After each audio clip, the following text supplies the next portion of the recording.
The woman noticed something strange while driving. A countdown suddenly appeared on the center screen. Her nerves instantly tensed up. With years of experience dealing with terrorists, she was certain a timed bomb had been planted in the car, and the screen showed the countdown timer. She quickly told her husband to check around the car. If the timer ran out, not only would she be blown to pieces, but the two kids in the back seat would be in danger too. While her husband searched for the bomb, Daisy made another discovery. Something inside the car seemed to be blinking. To ensure safety, she first picked up a card. After running a few tests on it, it confirmed it wouldn't affect the bomb's control, so she quietly opened it. Unexpectedly, inside was a bomb sensor. The sight startled Daisy, because it was an extremely complex device. It contained not only a gravity system, but also a timer function. Whoever installed it was clearly a professional. She quickly comforted her kids. Bougez le moins possible, c'est compris? Meanwhile, her husband took a photo of the chassis and found an anti-tank bomb hanging under the car. Realizing how serious things were, he wanted to call the police, but Daisy knew the bomb squad would take at least 20 minutes to arrive, and they didn't have that much time left. Luckily, Daisy worked for a bomb disposal company, so she quickly called her nearby co-workers. That was their only chance to save the whole family. While waiting for help, she kept trying to calm the kids down. 5 minutes later, her co-workers arrived quickly. One of them was Daisy's senior colleague. With his help, the crisis should have been manageable, but when he came up to the window and saw how complicated the device was, he also realized how serious it was, so he pulled out his professional equipment. After a detailed scan, he found a pressure bar fixed under the bomb. Turns out the bomb didn't just have a timer. Even a small movement could trigger an explosion. But the most critical issue now was time. They had to defuse the timer first. The senior then took out another device and used a mechanical lens to inspect the inside. But to his shock, there was a company label stuck inside the bomb. The senior was instantly stunned. He quickly told Daisy about it. It seemed the bomb installer might be linked to their company. To find out the truth, the husband called the company's boss right away. But just as the call connected, a strange noise came from the trunk.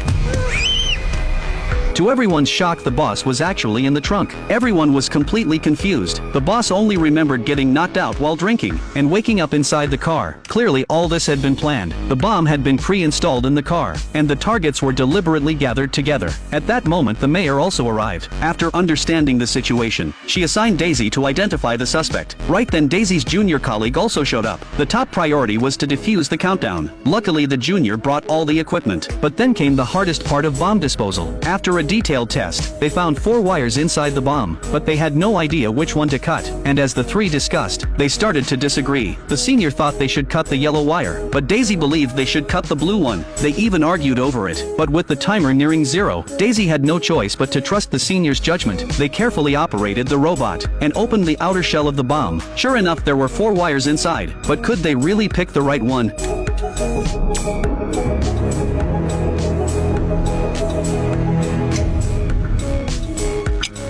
Apparently, cutting the yellow wire didn't work. Everyone felt desperate and nervous. The senior realized he made the wrong call. With only 1 minute left, Daisy was still arguing that the blue one should be cut, but the junior remained calm. When the senior crawled under the car to cut the blue wire, his hands suddenly started trembling from illness. Even when he tried to steady it, he couldn't. The junior quickly ran over, took the scissors from him and did it herself. By then, there was almost no time left. Everyone was tense to the extreme. Luckily, the bomb was successfully defused. Je vous l'avais dit.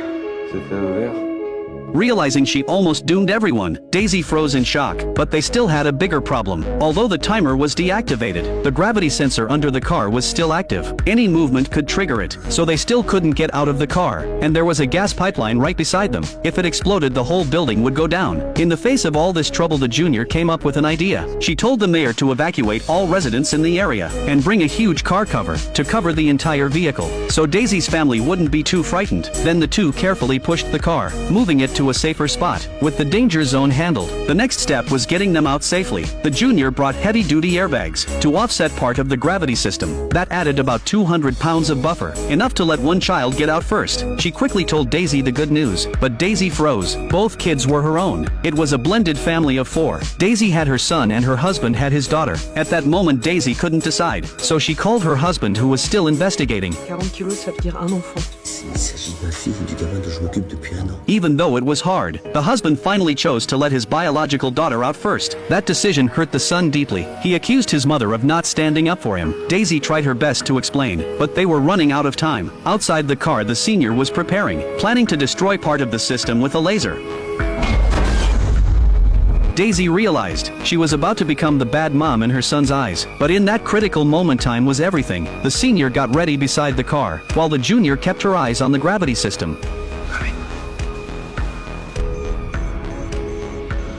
Finally, the daughter was safely rescued. Meanwhile, the mayor was digging for clues. After analyzing Daisy's company, they found that last year the firm took a foreign job. The client claimed there were landmines around a school, so Daisy's team naively went to remove them. But the client was actually part of a terrorist group. Their goal was to clear the mines first, so they could get in and attack. Those mines had been protecting the school, and Daisy's team unknowingly helped the terrorists, realizing they had caused a school's destruction and many children's deaths. Everyone felt ashamed and devastated. As they struggled to cope, a foreign woman suddenly appeared. She said she had seen the suffering caused by bombs, and decided to help the mayor's team investigate. Meanwhile, the senior and junior were still working. They analyzed the situation thoroughly, and planned to use weight balancing, by placing trays in front and back, to help the remaining three escape. With the plan set, they started preparing. At the same time, the foreign woman found the rescued daughter. She said she would take the girl to find her mom, but when they reached the basement, she handed the girl a device, and told her to give it to her mom Daisy. Just then the husband appeared behind them. The foreign woman quickly pulled back her hand, and drew her weapon.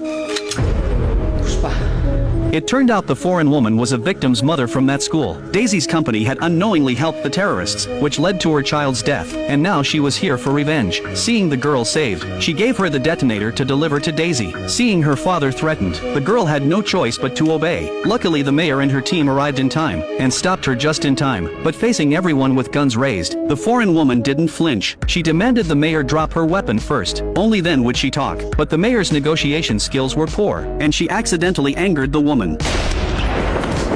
The gunshot drew everyone's attention. The standoff continued. Seeing the mayor fall dead, the bodyguards didn't back down, and Daisy saw everything from inside the car. She immediately called her husband, but the foreign woman answered in fury. Daisy tried to admit fault and calm her down, but no matter what she said, the woman stayed furious. Putain de lâche! Arrête, calme-toi!